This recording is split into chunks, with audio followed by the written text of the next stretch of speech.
Well, good evening and thank you for joining us. Let's get you caught up on tonight's biggest stories. Yes, this is the evening news on ABC 13. We're going to begin with the latest on the David Temple trial and sentencing. Around 6:30 tonight, a judge dismissed the jury after more than 7 hours of deliberations over sentencing. The former A-Leaf Hastings football coach was convicted of killing his pregnant wife back in 1999, convicted for a second time now. The jury is deciding between probation or up to life in prison.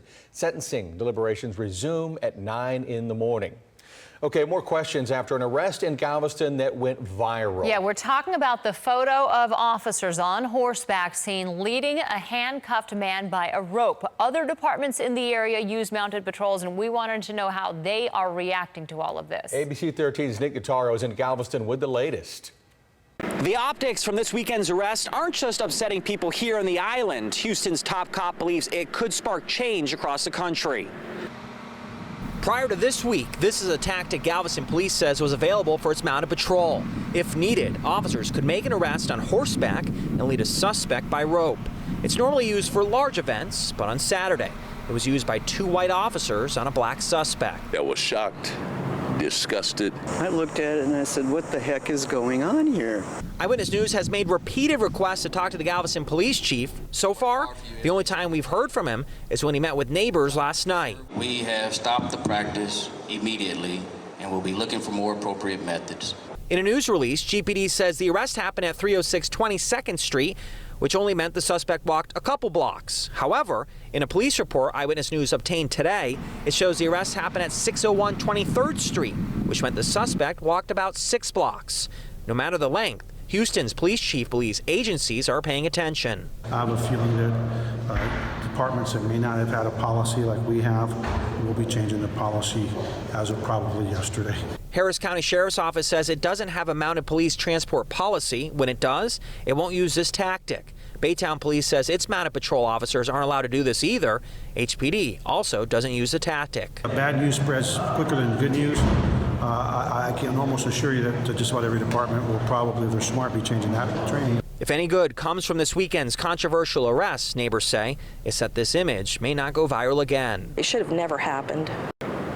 Last night, the Galveston Police Chief told the man's family that he wanted to meet with them. Today, we called the attorney representing the family to see if that meeting has taken place.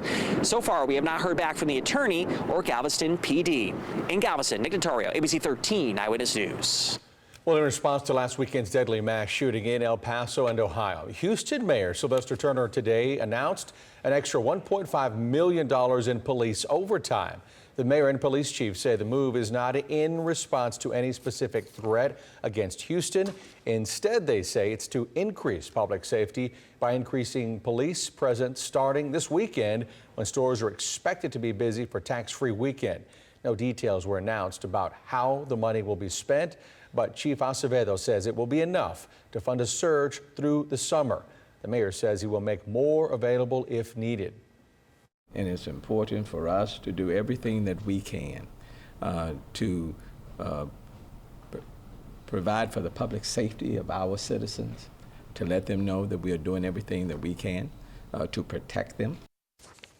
While the money was provided due to mass shootings, statistics show everyday gun violence is a larger problem in Houston. Murder may be down overall, but this past weekend, 11 Houstonians were killed in gun violence. The chief and mayor say they are still examining solutions that can be implemented locally. All right, can we expect any relief from the summer heat we're getting right now in the coming days? Let's go to our chief meteorologist, Travis Herzog, to find out. Travis? No, it's not going to happen.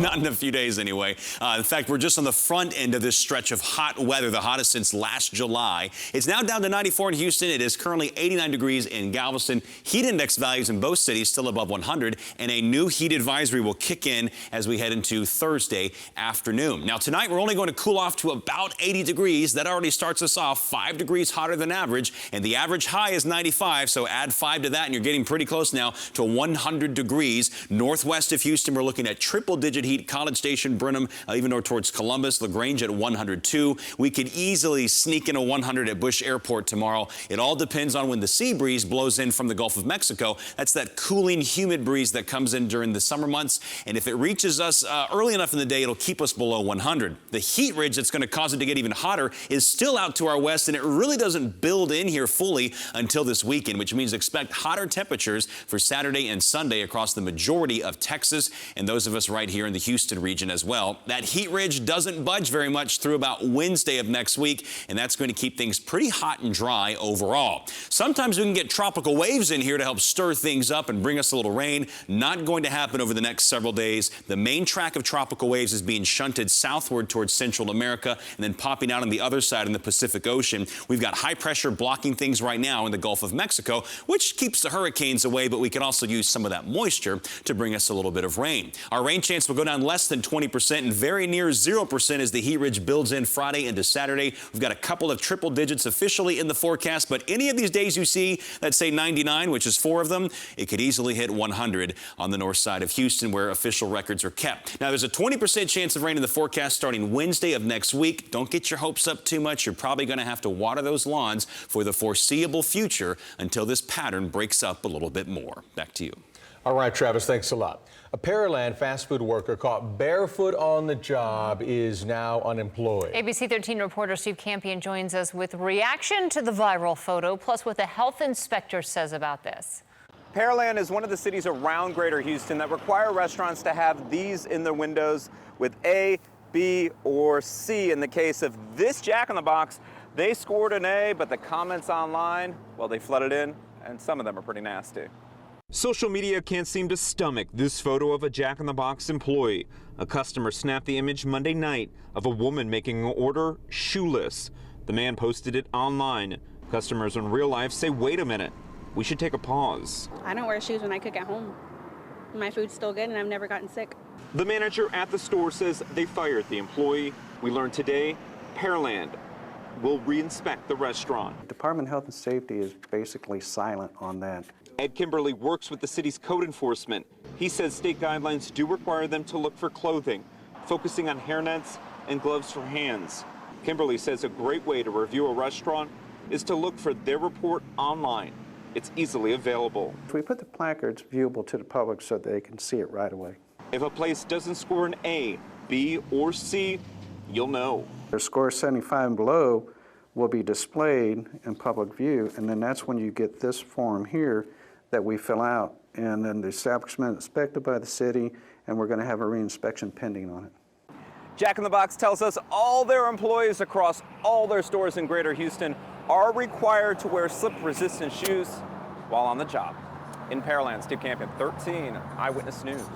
The city of Houston will spend nearly $2 million to move across the city and pick up trash in open ditches. It's a one-time plan in response to what the mayor calls a significant problem of people dumping household garbage and heavy trash into open ditches. Now, it's too much for the city's normal but oftentimes broken trash fleet to take care of, so the city has dipped into savings to clean it up. They're putting their trash in the ditches.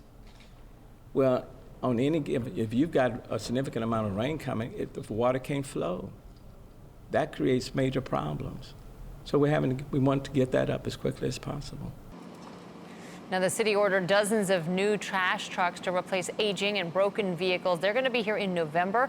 Once those new trucks arrive, they will take the place of this temporary project. Well, this evening, just 2 construction reminders to let you know about. If you are headed in that Jersey Village area, don't forget there is construction happening on 290. This is eastbound from Little York to Tidwell. This will affect 4 lanes, so going to cause some slowdowns there from 9 to 5 a.m. You've likely already seen this week if you travel in this direction. Luckily, only a few more days. It only goes until Friday. Your alternate is Hempstead. Then we're going to jump on over here closer to downtown Houston. Construction on I-45 northbound and southbound from the 610 North Loop to Tidwell. This is going to affect a fewer lanes than the other one I just showed you. 2 lanes here again from 9 p.m. to 5 a.m. through Friday. Just a few more days of that as well. The alternate is Airline or Fulton. Just those 2 reminders for you this afternoon. All right, Bree, thank you. And thank you for getting caught up with us on the evening news. Yeah, be sure to join us tonight at 10 on ABC 13. Good night.